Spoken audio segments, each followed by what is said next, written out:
Hello everyone, and welcome back to With the Facts. I'm Thomas Kohler. And I'm James Doomqua. We're back this week to serve you some delicious tea.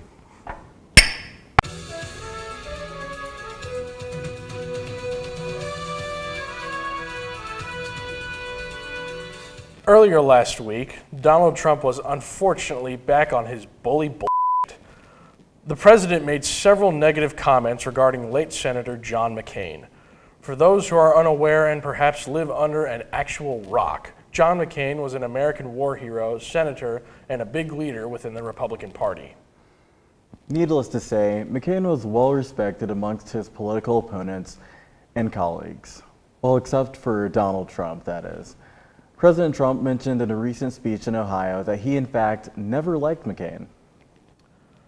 Trump continued to rant about several of McCain's past political decisions that he didn't agree with.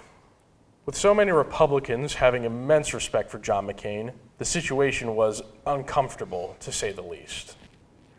So in summary, Trump is quickly becoming that uncle at Thanksgiving dinner who says super offensive things that everyone must begrudgingly ignore. Come on, Uncle Donald. The times, they are a-changing. In other news, Special Counsel Robert Mueller has finally submitted his report concerning the Trump administration's alleged role in tampering with the 2016 election. After much pressure from the public and Congress, Attorney General William Barr released a statement and selective segments of Mueller's report. For those of you on the edge of your seat due to your political affiliations, I will say there is news. According to the report, neither Trump nor any of his close associates were found to have been criminally involved with Russia in relation to the 2016 election. The report also concluded that there was not any sufficient evidence of Trump or his administration obstructing justice. Do I think the Trump administration is as squeaky clean as they say? Well, that, my friends, is for you to decide on your own. As for me, I'm going to keep my opinions to myself and my Instagram page free of death threats for the time being. It's no secret that mass shootings have become a global phenomenon over the last decade. But if the most recent act of gun violence inside a mosque in Christchurch, New Zealand shows anything, it's that the United States is the absolute worst country to handle mass shootings. In the 1 week since the shooting, New Zealand legislators have already been drafting and putting into place new gun control measures. Seems like the right wing here in the U.S. isn't so pro-life when it comes to the lives lost to gun violence every day. Well, at least we have their thoughts and prayers. Yikes. On another less depressing note, let's go to our international correspondents, Jake and Jack, to learn more about what's going on with Brexit and our friends across the pond. Hey everybody, I'm Jake Aldridge. And I'm Jack Kessler. What exactly is going on with Brexit these days, Jack? That's a great question, Jake. I'm glad you asked.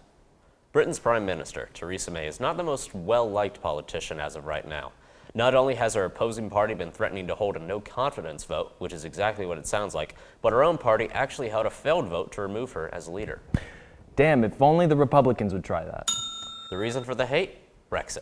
May, who was originally opposed to Britain leaving the EU, has failed to pass a deal that will outline the terms of Britain's departure. Her deal was voted down in the most decisive defeat in Parliament history, beating out the previous record by over 64 votes. The British are scheduled to leave the EU on March 29th. With time running low and the deadline closing in, it's easy to see why British politicians have lost faith in May's ability to make a deal. Recently, May had a personal phone call with Arlene Foster, leader of the Democratic Unionist Party, and gave a personal plea for support. It was rejected. This is sort of like Trump sending Nancy Pelosi a "hey, you up" text and asking for help to build the wall. Members of Parliament are now preparing to take control of the situation and decide their own course of action without May. Brexit's deadline is approaching fast, and a lot of questions remain up in the air. One might say a revolution is in order?